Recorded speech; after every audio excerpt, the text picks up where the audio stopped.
March 12th. Like I did every 15 days, I flew to see my daughter in Berlin. Hours trickling down on a ticking clock, always running out of time. I wanted to give her a kiss before going into full isolation, as the prospect of quarantine loomed ahead.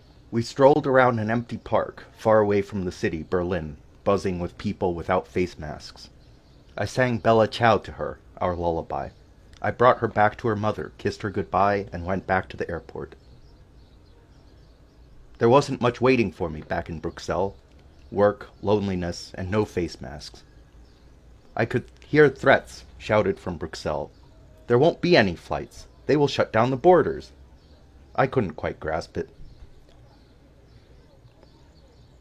I did understand, though, on my way towards Schoenfeld Airport, that I wouldn't see my little princess for a while, nor my parents, blocked in Brazil, always on the verge of some coup, or my beloved Italy, suffering, left to fight its own battles.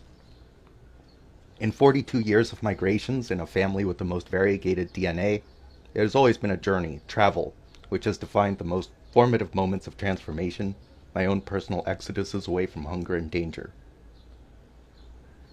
When the wheels of the plane lifted from the ground, I felt like that flight wasn't just taking off. It was cutting me off from a previous self, from a before time.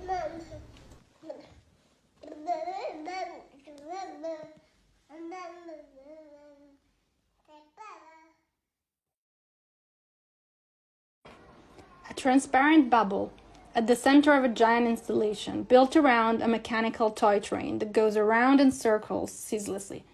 A child-sized plastic helmet for him to crawl down and pop his little head up inside it. He's gonna feel like he's hallucinating, jokes a passerby, staring at the seemingly entrapped toddler. Games are controlled risk, luck, strategy, foreshadowing, mimesis. At the New York Historical Society, on a warm mid-February afternoon, we pretend to be the president in a fake Oval Office. Down below, there is Richard Scarry's City for Children. We declare our job to a paper policeman. There's an empty toy station, an empty airport. What if we imagined an old doctor's carriage, older than 10 years old, at least 200 years old? Joyful masks. Will I find the other kind at the old Jewish hardware store? Children are petri dishes of bacteria. What if they take my temperature? At the real airport, no one is playing anymore, and I'm almost disappointed. I'm the only one wearing a face mask, lost in the crowded TSA lines. The game was much more serious. There is never a good time to receive the life-changing diagnosis of chronic illness. Though, to be sure, the timing and circumstances could have been much better than my backdrop, a Manhattan hospital at the dawn of a global pandemic. The doctor laid out my treatment plan. I would undergo 3 preliminary procedures over the next 3 months. The day before my first surgery, the phone rang. The hospital had put on hold all non-essential procedures and therapies. Non-essential. The adjective stung. My health, possible relief from unceasing pain was non-essential, but that's exactly how the virus operated. It turned everything upside down, forcing hospitals to curb contagion by drawing a hard line between those in need of immediate care and the rest, creating layer upon layer of heavy, unending uncertainty.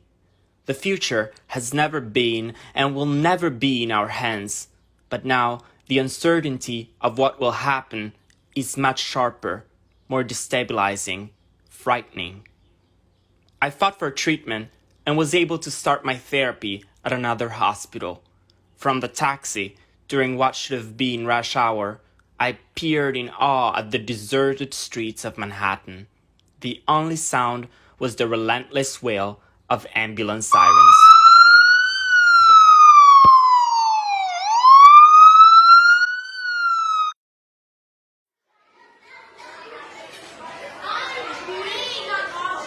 New York Airport. Fear starts to spread. America suddenly seems dangerous to the Italian high school students on their semester abroad. After a couple of steps in the security line, the guards block us. The boarding pass for Rome isn't a valid document anymore. You have to go back to the end of the line and check in once more. There are hundreds of people stuffed between their coats and giant suitcases, squished like sardines, exhausted, exasperated, and another group of students in front of us. As we try to join them, people start shouting at us. Their voices are only slightly muffled by the masks. Don't you dare move ahead. Who do you think you are? Just because you're kids, you think you're entitled to everything. Go back. We all have to go home, not just you.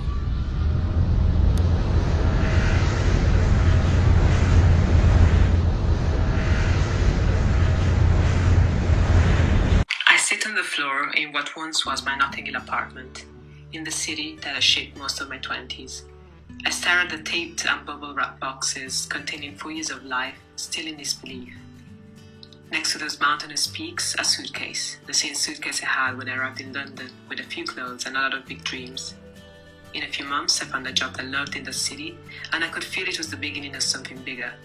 I clung to the certainty I had moved away for a good reason, in spite of everyone.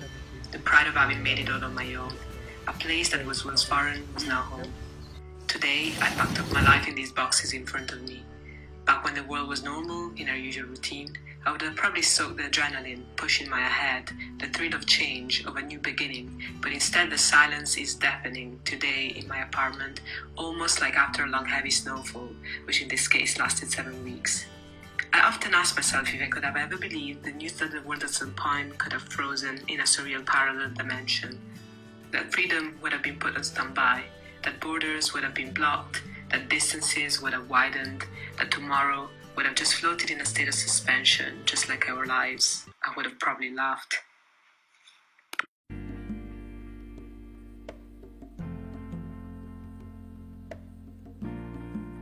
It is as if the anchor is tangled, the tide is high, the humidity is low, but the time has not been determined. We all run in circles like fish in a small bowl, killing time we do not know whether we have. The sun dials our patience. We run this path every morning. It is as though we have been at sea indefinitely, not knowing which port is safest. There is a hope that the heat will kill what's left of the spread, that life as we know it will return to normal, and that when we raise our flag as we do every morning, it will come for us to untie our lines, lift our fenders, and sail into a better unknown.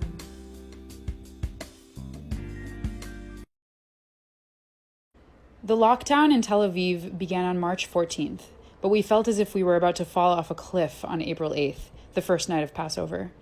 For the first time, we were forced to celebrate separately from the rest of our family. A gloomy holiday evening turned into a collective musical moment as our neighbors appeared in their windows and balconies, singing Ma Nishtana in unison. Why is tonight different from every other night? An anthem for freedom, remembering our exodus from Egypt. It was unprecedented. Everyone locked inside their home, but mentally so close to their loved ones. Even the concept of loved ones changed shape and widened. All of a sudden, old friendships resurfaced and new ones pop up, acknowledging the neighbor across the street, someone we had never dared to talk to. And just like that, while I am technically alone and isolated from the world, I've never felt closer to the rest of humanity.